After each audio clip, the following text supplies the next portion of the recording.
Every door's a story waiting to be told. Every key a new beginning to unfold. Find a place, find a home.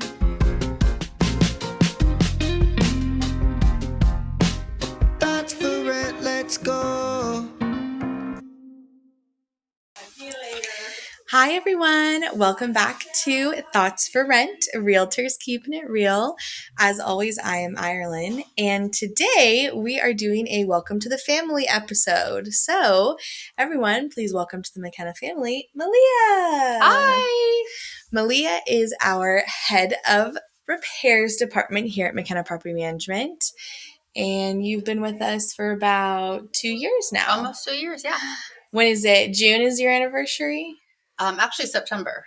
September. Yeah. She got away with having to get hired right during hot season. The crazy AC. So she had a full 9 months to practice. I stuck it out. Yeah. She did. And she does a great job and she kills it every single day.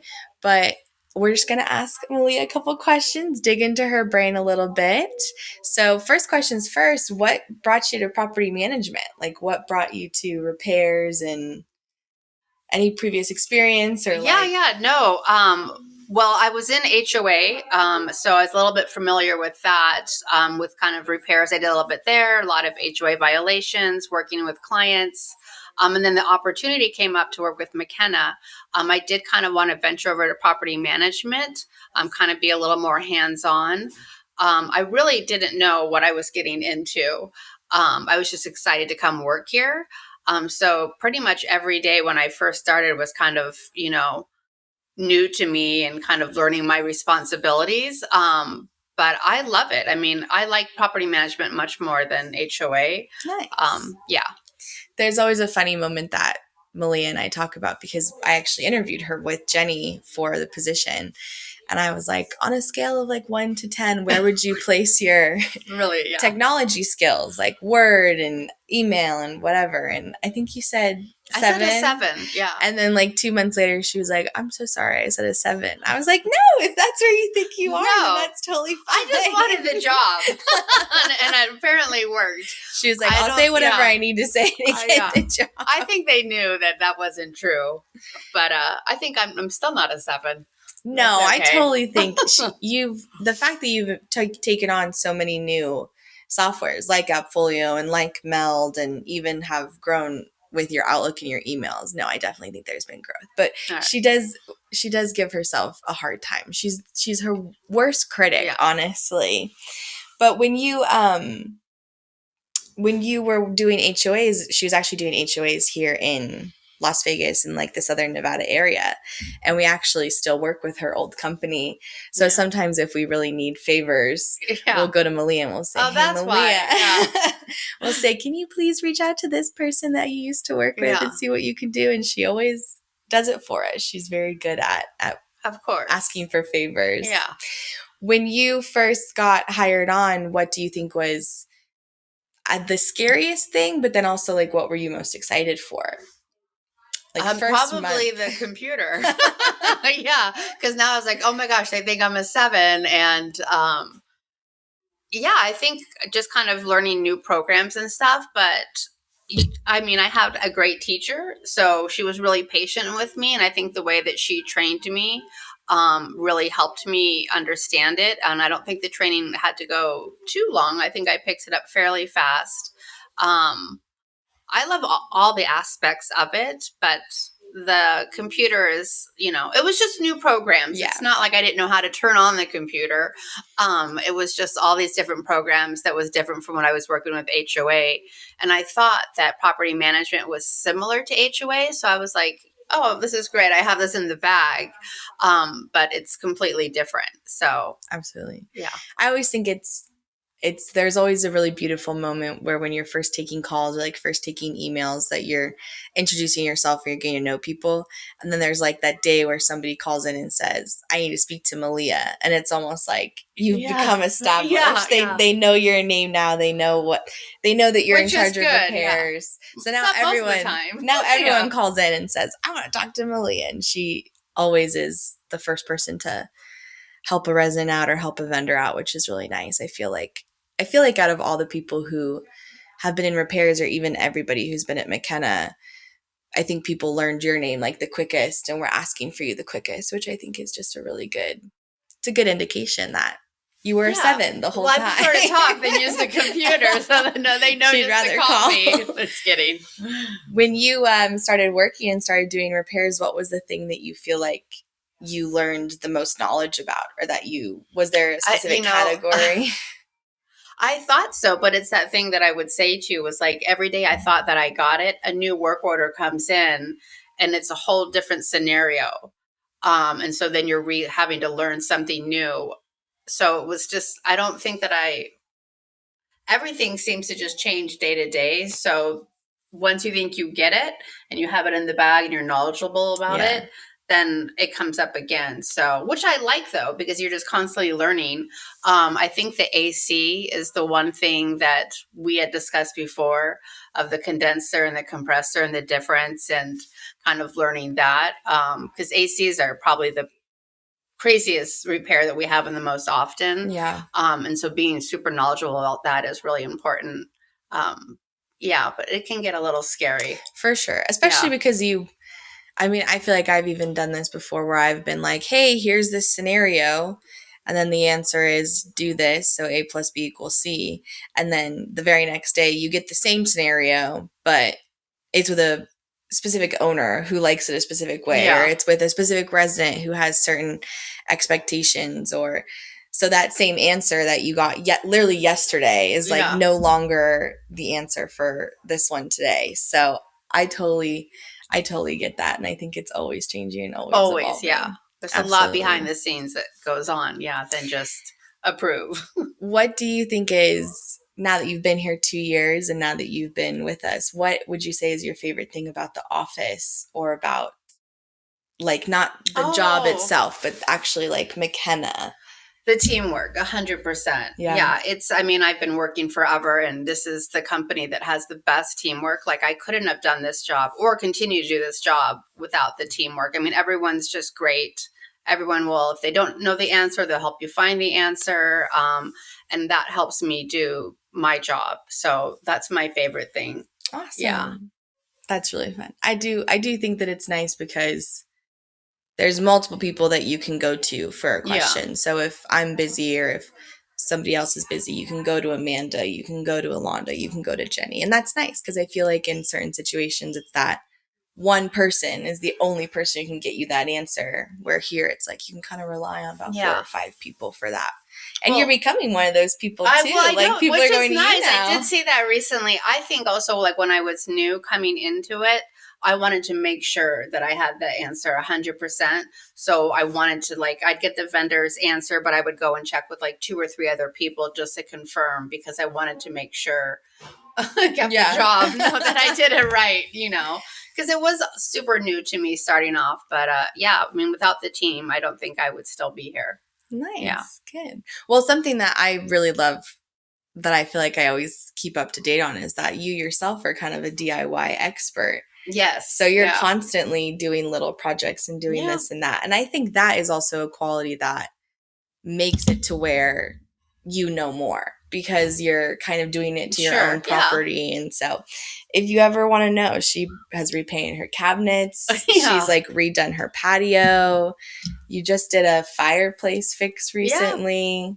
You're nonstop, which is crazy. Yeah. She's up at 5 and bed at 9. She's constantly moving and grooving. Is there a specific category of repair that you feel like you like the most, or that you dislike the most, that you try to avoid? Dislike. The irrigation, I think, is probably my favorite, because that's the one that I've gotten most knowledgeable in. So I feel more like most confident in that.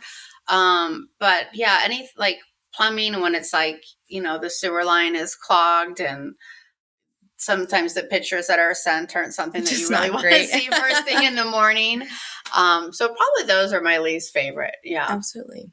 I get that. I think my least favorites, I've been thinking about that this week. I think my least favorite are roofs. I'm not a fan of roofs. They take a very long time. Obviously, people are multiple levels up doing the work, which always just feels very high risk. And then if it's windy or if it's rainy or if, you're so dependent on the weather for those kinds of jobs.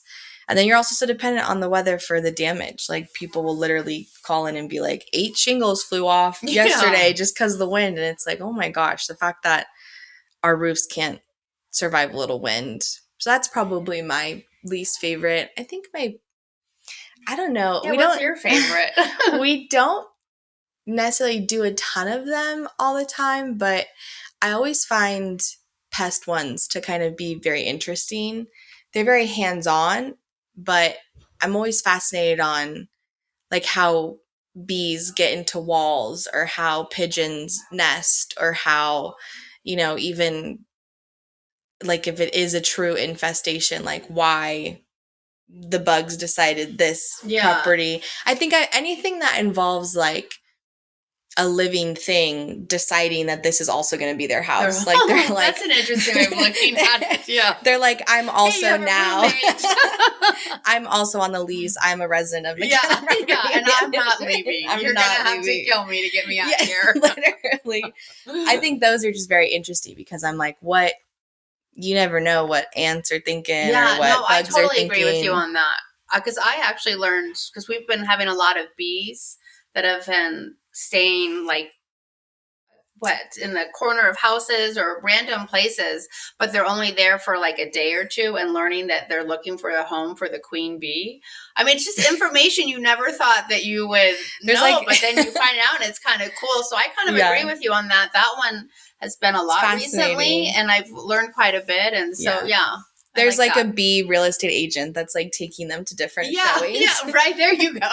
And they're like, no, not this house. Yeah. It's not south facing. I don't want it. I don't like the sun where it comes in. And I think they're kind of a lot of work again, because you're dealing with removing a living thing that has a mind of its own. But I always think that the photos and the knowledge and everything, it's very worth it. But we just did a big one where there's a huge nest in a wall. And then there was one last summer where they opened up the stucco and it was like this huge hive. And like honeycomb inside. Yeah, honeycomb inside the wall. And then we don't even probably get as many as I'm assuming other states get. I have to imagine states with more flower and even more bee population just gets it all the time. But we always do our best to relocate. We try to save the bees over at McKenna. Relocate to a different property manager. To a different property that's not a McKenna property. Because it's expensive, and then you go to find out how expensive the work can be from just a little hive of bees, like the damage that it can cause, or even not addressing pigeons on the roof, what that can do. One of our owners, there was a beehive, and it was at the very top of the roof, and he was kind of depending on, suggesting whether or not he should go through with it, since it wasn't hurting anybody because it was on a second story. So the bees weren't, on the ground floor messing with anybody. But the vendor that we were working with said, if you kind of let this hive exist, then you're risking the honey actually getting like into your walls. And then once the honey's in your infrastructure, that smell is just going to attract bees, and it's going to be that much more impossible to stop bees from growing a hive at this unit, because all they're going to smell is that honey that is like in your walls that you just can't get rid of. So it's just also interesting too to hear, like, I never would have even thought about that. Yeah, like, they'll be gone in a it's day fine, or two. Yeah. No big They'll deal. move on. Bees Honey hibernate, right? Out of the walls. Yeah. It like comes out of the AC filter. And you're like, why does this taste so sweet? Smells good in here. So those would be roofing, and then bees or like bugs or just insects or even just like animals or birds. Like that's probably my least favorite and most favorite. So I'm always up for a challenge. Yeah. But you are. I think I do also like the irrigation. I feel like I've learned a lot about landscaping. I feel like I've learned so much about pools like I've learned more about pools than I ever need to you know. are pretty knowledgeable about pools. Yeah, you just came Like, in and gave me new information I didn't know. So. I was like, I don't even own a pool. I'm like, why do I not own a pool in the freaking desert? But I know all this information about pools. It doesn't feel right. But I have one last question for you. I guess it's a two-parter, and then I'll let you go. So then you don't have to worry about being on camera anymore. But what advice would you give to a resident or an owner in regards to repairs? For residents, I think sometimes the residents call and they'll bring something to our attention, and they're unsure if this is like a resident responsibility, or they see maybe bubbling in the wall, or like just little things. And what I always tell the residents, there's no silly questions, so always reach out and ask us, because the last thing you want to do is something kind of looks concerning, but you're not sure about it, and then you never report it and it turns into a huge issue. So I always tell the residents just to call. You can always call anytime and ask me a question. And we'll either create a work order and get it addressed, or I'll let you know that this is anything that we have to take care of and you're fine. I just think communicating with the vendor, with the residents, with the owners, even if there's really not a whole lot to give information on, just to keep everyone posted and let everyone know that we're working on it. And like, communication is key. That's why I call. That's why they call and ask for me. Yeah. Absolutely. I think also taking videos, taking photos of whatever you're inquiring about, just saying it over. There have been times where, you know, someone says my fridge is making noise. That's not a bunch of information to go off of. But then when we have the video, we're able to really get a lot more information. Same thing with, you know, AC units, or same thing with even pipes in the wall. People have said, I feel like I can hear pipes through my walls. And we're like, yeah, send us a video of the audio and we'll take a look at it. So that's a good piece of advice. Did you ever think, though, that there would come to a point in your life where you would, if someone sent you a video of their fridge and a noise, and you would know, oh, okay, that sounds like you need, you know, at other times then, like, turning on the audio and like listening to it. It's not stuff that I ever thought that I would know, which I love that I do, because then it helps me in my own home and for sure stuff like that. But yeah, I feel like I don't know, I've never pictured myself being someone that's like, oh, that's a slab leak. That's a running toilet. Oh, your ice maker's broken. Like, I feel like I always was going to exist in a world of like, I don't know. What are the Kardashians doing? Instead, I'm like, oh, that's the angle stopper. It's like, yeah, what's the newest fashion trend? And it's like, nope, that's sewage backup. Deal with it. Yeah. Well, the last 2 years have been fantastic. Melia has been an amazing member to the McKenna team. We're so lucky to have you. Repairs is so much better now. She's there. Everyone loves her and everyone's so happy and they all want to talk to her. And I feel like that is a really hard thing to do when you're in a property management repair department. So if you ever are a McKenna resident and you have a repair, just know that you're in good hands. And if you're an owner who has an investment property and is tired of dealing with repairs, then you can give the McKenna team a call and maybe we can work with you. And then maybe you can have Melia do your repairs instead. And she would be super happy to do it. But thank you for joining us. Yeah.